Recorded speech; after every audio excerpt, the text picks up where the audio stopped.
అందరికీ నమస్కారం. ప్రణయ్ సాగరం పాట 80. సామ్రాటు చైత్ర కళ్ళలో చూస్తూ పించాలి అని చెప్పా కదా అని తన పెదవులు అందుకుంటాడు. తన చొరవకి చైత్రిక షాక్ అయ్యి సామ్రాట్ ఇష్టాన్ని వద్దు అనలేక ఆ ప్రేమను ఫీల్ అవ్వడానికి కళ్ళు మూసుకుంటుంది. కళ్ళు మూసుకున్న కొద్ది క్షణాల్లోనే సామ్రాట్ని బలంగా వెనక్కి నెట్టేస్తుంది. సామ్రాట్ వెనక్కి పడబోయి పక్కనే ఉన్న పిటకోడ పట్టుకుని పడకుండా ఆపుకుంటాడు. సడన్గా చైత్రిక అలా తోసేసేసరికి ఏమైందో అని కంగారుగా తన వైపు చూస్తే చైత్రిక కళ్ళల్లో కన్నీళ్ళు చూసి తనకి ఇష్టం లేకుండా ఇలా చేయడం వల్లే తను బాధపడుతుందని సారీ చైత్రిక, ఇంకెప్పుడు ఇలా జరగదు, నీకు ఇష్టం లేకుండా నీ దగ్గర కాను, నువ్వు ఏడవకు ప్లీజ్ అని తన చేయి పట్టుకుని రిక్వెస్టింగ్గా అంటాడు. సామ్రాట్ సారీ చెప్పగానే చైత్రిక భయంగా, సామ్రాట్ గారు సారీ అండి, నేను ఎందుకు ఇలా చేశానో తెలీదు అని తనని కౌగిలించుకుని ఏడుస్తుంటే సామ్రాట్ చైత్రిక తల నిమురుతూ, నువ్వు సారీ చెప్పడం ఏంటి చైత్రిక, నేనే నీ ఇష్టంతో పని లేకుండా ముద్దు పెట్టబోయాను, మరి నేను కదా సారీ చెప్పాలి అని అనగానే చైత్రిక, మీరేం తప్పు చేయలేదు, నాకే ఏమైందో తెలీదు, మీరు నా మీద చూపిస్తున్న ప్రేమని ఫీల్ అవ్వాలని కళ్ళు మూసుకున్నాను, కానీ నాకు ఏవేవో కనిపిస్తున్నాయి, ఏవేవో వినిపిస్తున్నాయి, అందుకే భయమేసి మిమ్మల్ని నెట్టేశాను అని ఇంకా గట్టిగా పట్టుకొని వెక్కిళ్ళు పెట్టేస్తుంది. సామ్రాట్, ఐ క్యాన్ అండర్స్టాండ్, నేనేం ఫీల్ అవ్వడం లేదు చైత్రిక, నా గురించి ఆలోచించి నువ్వు ఇలా ఏడిస్తే మాత్రం ఫీల్ అవుతాను, నువ్వెప్పుడు భయం లేకుండా నా దగ్గరకు వస్తావో అప్పుడే నువ్వు తట్టుకోలేనంత ప్రేమను చూపిస్తాను, నా వల్ల కాదు వదిలేయండి సామ్రాట్ గారు అనేంతవరకు నిన్ను వదలను, సరేనా అని అంటాడు. చైత్రిక ఏడుస్తూనే సామ్రాట్ గుండెల మీద ఉండే అంటూ తల ఊపుతుంటే సామ్రాట్, ఇప్పుడైనా ఏడుపాపు చిట్టి, నువ్వు హ్యాపీగా ఉంటేనే నేను హ్యాపీగా ఉండగలను అని చెప్పగానే చైత్రిక తలెత్తి సామ్రాట్ని చూస్తూ, మీతో పెద్దగా పరిచయం లేకపోయినా మీతోనే నా జీవితం ముడిపడిందని తెలిసినప్పటి నుండి ఎందుకో మీరంటే చెప్పలేని ప్రేమ సామ్రాట్ గారు, మీరు ఎప్పుడు నా చెయ్యి వదలరు కదా అని అంటుంది బాధగా. సామ్రాట్, నీ చెయ్యి వదిలేవాడినే అయితే పెళ్లి చేసుకుంటాను అని ఎందుకు అడుగుతాను, ఇలా అంత చొరవగా నేను నా గుండెల్లో దాచుకుంటాను అని చైత్రిక తలకి ఢీ కొడతాడు. చైత్రిక, నా గురించి నాకే ఏమీ తెలీదు, నా గతంలో ఏదైనా చేదు అనుభవాలు ఉన్నాయేమో కూడా తెలీదు, అవన్నీ తెలిసిన రోజున కూడా మీరు ఇలాగే నాతో ఉంటారుగా అని అడుగుతుంది. సామ్రాట్ మనసులో ఎందుకు తను ఇలా అడుగుతుంది అని ఆలోచిస్తూ, అంటే ఇందాక ముద్దు పెట్టుకున్నప్పుడు ఏదో కనిపిస్తుంది అంటుంది, అంటే తన గతం తనకు తెలుస్తుందా అని కొంచెం కంగారు పడతాడు. చైత్రిక, చెప్పండి, నా గురించి ఏం తెలిసినా నన్ను వదిలేరు కదా అని అంటుంది. సామ్రాట్, నెవర్, ఏం జరిగినా నా జీవితంలో స్థానం ఎప్పటికీ నీదే, నీకై నువ్వు వెళ్ళిపోమన్నా వెళ్ళను, అలా వెళ్ళాల్సి వస్తే నిన్ను నాతో ఎత్తుకుపోతాను అని చిన్న స్మైల్ ఇస్తాడు. చైత్రిక సామ్రాట్ గుండెల్లో మొహం దాచుకుని లవ్ యూ సామ్రాట్ గారు అని చిన్నగా చెప్తే సామ్రాట్, నువ్వు ఇందాక ఏమైనా అన్నావా చిట్టి అని అడుగుతాడు. చైత్రిక, మీకు వినిపించలేదా అని అంటుంది తలెత్తి. సామ్రాట్, వినిపించలేదు అని నవ్వుతుంటే చైత్రిక తనను కొట్టి, మీకు వినిపించింది, కావాలనే నన్ను ఏడిపిస్తున్నారు కదా అంటుంది అలిగినట్లు. సామ్రాట్, కొంచెం గట్టిగా చెప్పొచ్చు కదా అని అంటాడు.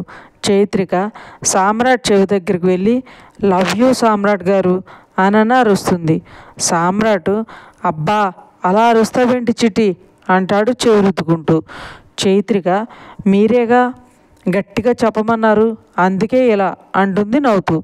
సామ్రాట్, నిన్ను ఇలా కాదు అని తనని 2 చేతుల్లో తీసుకుని కిందకు వెళ్తుంటే, సామ్రాట్ గారు ఎక్కడికి తీసుకెళ్తున్నారు, నన్ను దించండి ప్లీజ్ అని అంటున్నా పట్టించుకోకుండా కిందకి వెళ్ళి అక్కడున్న పెద్ద తొట్టులో పడేస్తాడు.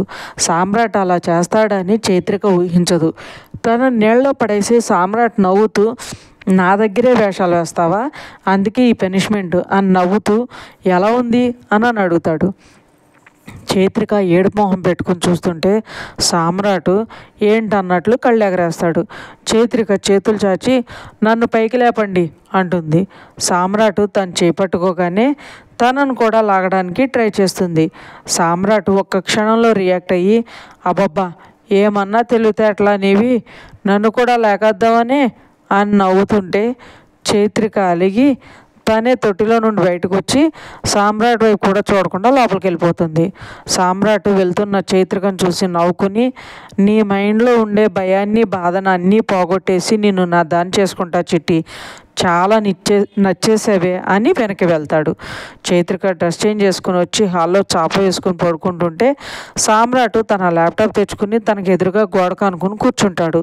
చైత్రిక సామ్రాట్ వైపు చూడకుండా ఇంకోవైపు తిరిగి పడుకుంటే ఇంత కోపమా అంటాడు. చైత్రిక నుండి సమాధానం లేదని సామ్రాట్ మెల్లగా తన చెవి దగ్గరికి వెళ్ళి నా మీద ఇంత కోపం ఉంటే ఎలా చిట్టి, నా మీద ప్రేమ ఉండాలి కానీ కోపం కాదు అని చెప్పగానే చైత్రిక సామ్రాట్ వైపు కోపంగా చూసి తనని పక్కా తోసి మళ్ళీ ఆడు తిరిగి పడుకుంటుంది. సామ్రాట్ అబ్బో సరే నీ అంతటా నువ్వే నాతో మాట్లాడే వరకు నేను నీతో మాట్లాడను పో అని అలుగుతాడు. చైత్రిక సామ్రాట్ కనిపించకుండా నవ్వుకుని కళ్ళు మూసుకుని పడుకుంటుంది. సామ్రాట్ నేను అలిగా అన్నా పట్టించుకో కదా, సరే చూడు నీ అంతటి నువ్వే నా దగ్గర పరిగెడుతూ వచ్చేలా చేస్తా అనుకుని వెళ్ళి ల్యాప్టాప్లో తను వర్క్ చేసుకుంటూ అలానే నిద్రపోతాడు. పొద్దున్న పావని గారు లేచి బయటకు వచ్చేసరికి చైత్రిక పక్కన సామ్రాట్ పడుకుని ఉండడం చూసి నోరు తెరిచేస్తే వెనకే వచ్చిన శివకృష్ణ గారు ఆవిడ చూసి ఏమైంది పావని అని అంటారు. పావని గారు సామ్రాట్ చూడండి ఎక్కడ పడుకున్నాడో అని అంటారు. శివకృష్ణ గారు అన్నయ్య తన రూమ్లో పడుకుని ఉంటాడు, తను అక్కడుండి వర్క్ చేసుకుంటే ఆయనకి ఇబ్బంది అనుకుని ఉంటాడు, అందుకే ఇక్కడ వచ్చి పడుకుని ఉంటాడు, అయితే ఏమైంది అని అంటారు. పావని గారు మీకు ఆ పక్కన ఎవరున్నారో కనిపించలేదా అని అంటుంది ఆవిడ. శివకృష్ణ గారు ఎవరున్నారు అని కొంచెం ముందుకు రాగానే పక్కనే చైత్రిక కనిపిస్తుంది. ఇంతలో సుధాకర్ గారు వస్తూ వాళ్ళని గమనించి సామ్రాట్ అని పిలుస్తారు. సామ్రాట్తో పాటు చైత్రిక కూడా మెలకు వచ్చి లేచి పక్కనే ఉన్న సామ్రాట్ని చూసి మీరేంటి నా పక్కన అని ఎదురుగా వాళ్ళందరినీ చూసేసరికి కంగారుగా బయటకు వెళ్ళిపోతుంది. సామ్రాట్ బయటకు పరిగెత్తిన చైత్రిక వైపే చూస్తుంటే సుధాకర్ గారు సామ్రాట్ వెళ్ళి ఫ్రెష్ అయ్యరా, పెళ్లి పనులు చాలా ఉన్నాయి కదా అని అనగానే సామ్రాట్ సరే అంకుల్ అని లోపలికి వెళ్తాడు. శివకృష్ణ గారు పెళ్లి పనులు ఏంటన్నయ్యా అని అడుగుతారు. సుధాకర్ గారు సామ్రాట్కి చైత్రికకి పెళ్లి ఫిక్స్ చేసింది అక్షర, ఈరోజు మీకు ఈ విషయం చెప్పి ఇక్కడికి పిలవాలనుకుంది, ఈలోపే మీరే వచ్చారు అని అంటారు. పావని గారు చైత్రికతో పెళ్ళ సామ్రాట్ అందుకు ఒప్పుకున్నాడా, ఆ అమ్మాయి గురించి మనకు ఏమీ తెలియదు కదా బావగారు అని అంటారు. సుధాకర్ గారు మనకు తెలియకపోతే ఏమి, మన అక్షరకి తెలుసు కదా, తనేం చేసినా బాగా ఆలోచించే చేస్తుంది, అందరికీ మంచి జరగాలని చూస్తుంది కదా పావని అని అంటారు. పావని గారు కానీ ఇది జీవితానికి సంబంధించిన విషయం కదా బావగారు, రేపటి రోజున సామ్రాట్ ఎలాంటి ఇబ్బంది పడకూడదు, ముందే తనకి ఎవరూ లేరు కదా అని అంటారు. సుధాకర్ గారు మనం ఉన్నాం కదా పావని, అయినా సామ్రాట్కి ఇబ్బంది కలిగించేలా ఏ పని మన అక్షర చేయదు, కాబట్టి నువ్వేం భయపడకు అని చెప్పి బయటకు వెళ్తారు. శివకృష్ణ గారు అంత సడన్గా అది కూడా ఈ పల్లెటూరులో పెళ్ళెందుకు చేస్తుంది బుజ్జి, నిన్న రాత్రి అన్నయ్య మాట్లాడుతూ బుజ్జితో పాటు చైత్రిక జీవితం ముడిపడింది అని అన్నారు, అంటే అర్థం ఏంటి అని ఆలోచిస్తూ ఉంటారు. పావని గారు బావగారు అన్నట్లు అక్షర సామ్రాట్ కోసం ఏదైనా చేస్తుంది కాబట్టి తనకు అన్నీ చెప్పే ఉంటుందిలే అనుకుని ఆవిడ ఫ్రెష్ అవ్వడానికి వెళ్తుంది. అభయ్కి పొద్దున్నే లేచి పొలం దగ్గరికి వెళ్ళడానికి అలవాటు కాబట్టి త్వరగా మెలకు వచ్చి లేచి చూసేసరికి తన పక్కన అక్షర కనిపించదు. ఇంత పొద్దున్నే ఎక్కడికి వెళ్ళింది బుజ్జి అని బుజ్జి ఎక్కడున్నావు అని పిలుస్తుంటే అక్షర బావా వస్తున్నా అని కాఫీ కప్ తీసుకుని వచ్చి పక్కన టేబుల్ మీద పెడుతూ త్వరగా వెళ్ళి బ్రష్ చేసుకునిరా బావా, లేదంటే కాఫీ చల్లారిపోతుందని దుప్పటి మడత పెడుతుంటే అవయ్యి అక్షర్ని తన దగ్గరకు లాక్కుని కూర్చోబెట్టుకుని ఎందుకు ఇంత పొద్దున్నే లేచావు, నీకు త్వరగా లేవడం అలవాటు లేదు కదా బుజ్జి, ఇంకొంచెం సేపు పడుకోవచ్చు కదా అని అంటాడు. అక్షర అలవాటు లేదని మా ఆయన లేచే టైంకి నేను లేవకుండా ఉంటే ఎలా, ఆయన కంటే ముందే లేచి తనకు కావాల్సినవన్నీ చూసుకోవాలిగా, మా ఆయన లాంటి వాళ్ళు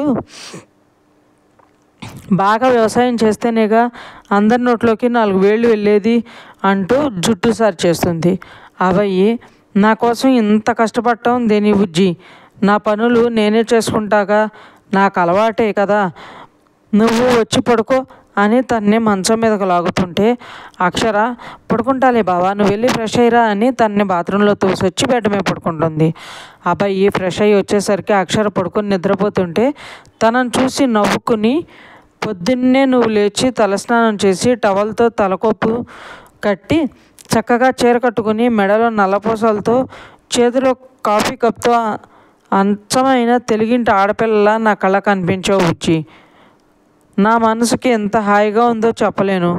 నువ్వు ఇలా నా భార్యగా మన ఇంట్లో నా కోసం ఇలా పొద్దున్నే లేచి అన్నీ చేస్తుంటే ఇది కలనా లేక నిజమా అని అనిపిస్తుంది తెలుసా అని అక్షర నుదుటి మీద ముద్దు పెట్టి కాఫీ తాగి కప్పు కిచెన్లో పెట్టేసి వస్తూ తను లేచే లోపల టిఫిన్ చేద్దామని స్టవ్ దగ్గర వెళ్ళేసరికి పూరీ కూర చేసేసి ఉండడం చూసి, అప్పుడే వంట కూడా చేసేసిందా అని అనుకుని ఒకసారి రూమ్లోకి వెళ్ళి తను పడుకొని ఉంది అని డోర్ దగ్గరకు వేసి హాల్లోకి వచ్చి కూర్చుని పేపర్ చదువుతూ ఉంటాడు. ఇంకా ఉంది ఫ్రెండ్స్. మీకు ఈ స్టోరీ నచ్చినట్లయితే లైక్ చేయండి, సబ్స్క్రైబ్ చేయండి. ఎంతలా ఆదరిస్తున్నందుకు థ్యాంక్ యూ సో మచ్.